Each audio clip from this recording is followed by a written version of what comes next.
Hello everybody, this is Kyoshi here. Welcome back to another video. In this video, I'll be reviewing the Bandai Tamashii Nations, the S.H Figuarts, Sailor Moon 25th anniversary, the Animation Color Edition series, the Sailor Pluto action figures. So without further ado, let's get started. Let's take a look at the packaging first. I do like the packaging of these new versions of the Sailor Moon figures. They're pretty cool. I like the artworks and all that. Yeah, Sailor Pluto. It's kind of grayish green, like there's gray and green in between in the color. Cool. Here's a look of Sailor Pluto here. Here's the back, some possibilities and read-ups. Awesome. And in terms of accessory, Sailor Pluto does come with a clear base with a Pluto sign and also a bunch of interchangeable hands and 3 extra alternative head or face. And of course her dagger or her scepter, right here, her scepter. The scepter is removable. There's 3 different, 1, 2, 3, yeah. You can actually separate them into different pieces like so, and then just put them together. The scepter looks pretty cool. Yep. All right, and then in terms of the figure, let's do a 360 first. Here's the head, the body, very nice, and here's the back. Of course, majority of the parts covered by, and here's the side, and here's the other side, the top and down.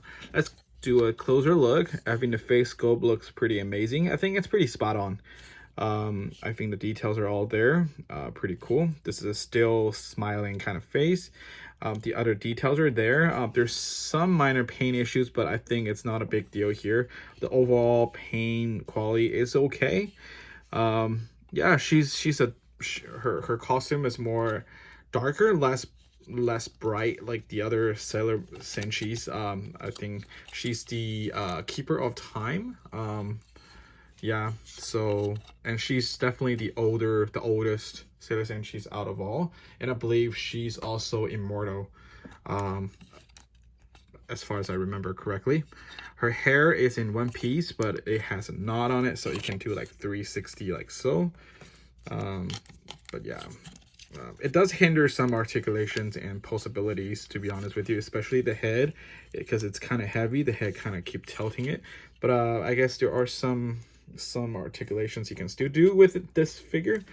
In terms of articulations, her legs can oops, I just break this apart, so be careful guys. It is a very fragile figure. I don't know, how do I put it together? All right, here. Oh, okay, it's my first time breaking this, so I'm pretty excited. I mean, now I get to look now I get to see how this figure was. Okay, cool. Let's put it together. My figure does have one major issue. I'm not sure if this is just my figure or all the Sailor Pluto figures like that. This figure divided into half. The arms and leg colors from this, I guess, the right side. Left side on your screen, but right side as the figure wise, and the left side, their color is different. This one is more like, this is more like, you know, like yellowish skin tone, like brown, yellow with a little, yeah, light brown with yellow, more yellow to it. And this is just more like light brown with, you can see the difference. I'm not a color expert. I don't know what colors these are, but this is more like soil yellow. And this is more like light brown. Same thing happens to the arms as well. I don't know if this is just my figure or it's all the figures like that. You guys want to note this. This is an unfortunate QC issue, I believe. And other than that, of course, this figure will have a difficulty standing without a stand for sure, because her hair is very heavy and she's wearing like these high heels. So it makes her almost impossible to stand by herself. Yeah, that's why she comes with a base. So I guess it's not a big deal. You just have to display her with the base. And also one of the hands are very unique, which is this hand. There's a hole in here, which you can take the top piece from the scepter and then just attach it here. I'll try to do, yeah, and like so. Then you can have her holding the heart piece of the scepter, from the scepter, like so. Yeah, looking pretty cool. Yeah, here's my overall review of this figure. This is a very fragile figure because the arms and the legs, every part are so thin, and the hair, these are sharp and thin as well, thin layered. So be careful if you're planning to play with this figure. I think once you set up a pose that you want, I think you should just display this figure the way it is. It is kind of fragile. As you can see, I almost broke the torso pieces, but luckily it wasn't broken. I just separated it into pieces. But yeah, I think the selling point, definitely the head. The face is looking absolutely amazing. I think she looks pretty.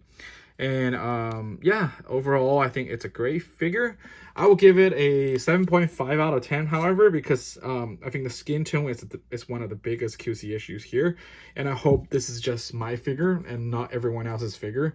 Otherwise, you know, this is not acceptable.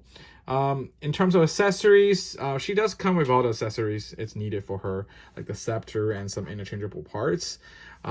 So it's cool here. Yeah, here is my quick review of the Sailor Pluto, the animation color edition action figure from the Bandai Tamashii Nationa S.H Figuarts Sailor Moon series. Thank you guys so much for watching, and I will talk to you guys in the next video. Bye bye.